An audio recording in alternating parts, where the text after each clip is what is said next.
Թեհրանը պատրաստ է բանակցել Միացյալ Նահանգների հետ հավասար պայմաններով, այլ ոչ թե սպառնալիքների ներքո, հայտարարել է Իրանի նախագահը։ Եթե բանակցություններ եք ուզում, ինչ իմաստ ունի սպառնալ։ Վաշինգտոնն այսօր նվաստացնում է ոչ միայն Իրանին, այլև ամբողջ աշխարհին։ Այս պահվածքը հակասում է բանակցությունների կոչին, կարծիք է հայտնել Մասուդ Փեզեշքյանը։ Ավելի վաղ Վաշինգտոնը նախազգուշացրել էր, որ ԱՄՆ վարչակազմը քայլեր կձեռնարկի, եթե Թեհրանը հրաժարվի միջուկային ծրագրի շուրջ բանակցություններից։ Պետքարտուղարությունից եւս մեկ անգամ շեշտել են, Իրանը երբեք չպետք է միջուկային զենք ունենա։ Թեհրանն էլ Վաշինգտոնին կոչ է արել ընտրել դիվանագիտության ուղին, շեշտել առկա խնդիրների ռազմական լուծումն անընդունելի է։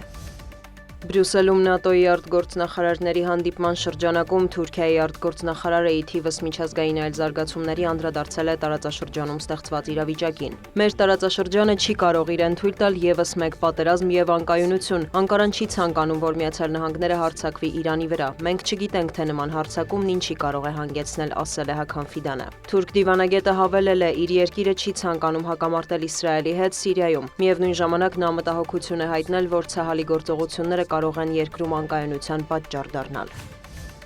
ՆԱՏՕ-ն չի մասնակցի Ուկրաինայի եւ Ռուսաստանի միջև պատերազմը դադարեցնելու բանակցություններին, արևմտյան ԶԼՄ-ների տվյալով հայտարարել է Հյուսիսատլանտյան դաշինքի գլխավոր քարտուղարը։ Մենք որպես ՆԱՏՕ չենք մասնակցում այդ բանակցություններին, դրանք առաջնորդում է Միացյալ Նահանգները, Ուկրաինայի եւ Ռուսաստանի հետ։ Ես ուրախ եմ, որ Վաշինգտոնը տեղից շարժեց այդ հարցը, նշել է Մարկ Ռյուտեն։ Նրա խոսքով բանակցությունները դանդաղ են ընթանում, բայց ոչ թե Կիևի, այլ Մոսկվայի պատճառով, եւ գնդակն այժմ ակնհայտորեն ռուսական դաշտում է։ Գլխավոր քարտուղարն ընդգծել է, ՆԱՏՕ-ն ցանկանում է, որ Ուկրաինան լինի ինքնիշխան զարգացող պետություն։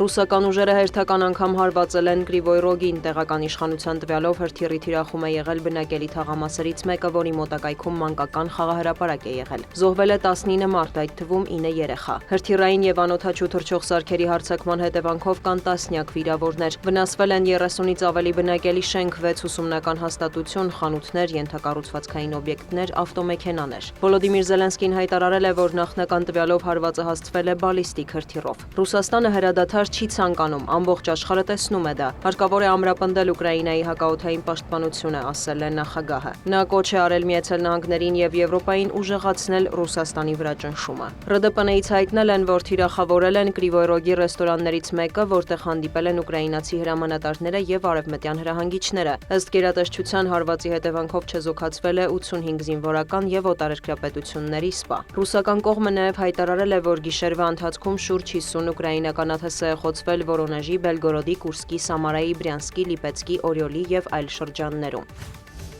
Վոլոդիմիր Զելենսկին անդրադարձել է ռուս-ուկրաինական կարգավորմանը, բողոքել, որ ռուսական կողմը վատ դիվանագիտությամբ է զբաղվում։ Նա պնդել է, հրադադարի համար չեն կարող լինել նախապայմաններ, իսկ կրակը դադարեցնելուց հետո կարող ենք խոսել ցանկացած ձևաչափով։ Տեղեկություններ ունենք, որ Վաշինգտոնը հրադադարի հասնելու վերջին փուլում է։ Ակնկալվում է, որ հակառուսական պատժամիջոցները կուժեղացվեն, հավելել է Ուկրաինայի նախագահը։ Զելենսկին տեղեկացրել է, որ Կիևն աշխատում է գործընկերների, մասնավորապես Ֆրանսիայի եւ Մեծ Բրիտանիայի հետ, քննարկվում է դաշնակիցների հնարավոր ներկայությունը հակաօդային պաշտպանության ոլորտում, գետնին եւ օդում։ Նա մեկնաբանել է Ուկրաինայի նկատմամբ Դոնալդ Թրամփի սահմանած մաքսատուրքերը, նշել Միացյալ Նահանգների հետ ապրանքաշրջանառության ծավալն ընդամենը 3.5 միլիարդ դոլար է, ուստի ամերիկյան տուրքերը չեն ազդի ոչ Ուկրաինայի տնտեսության, ոչ էլ ռազմական մատակարարումների վրա։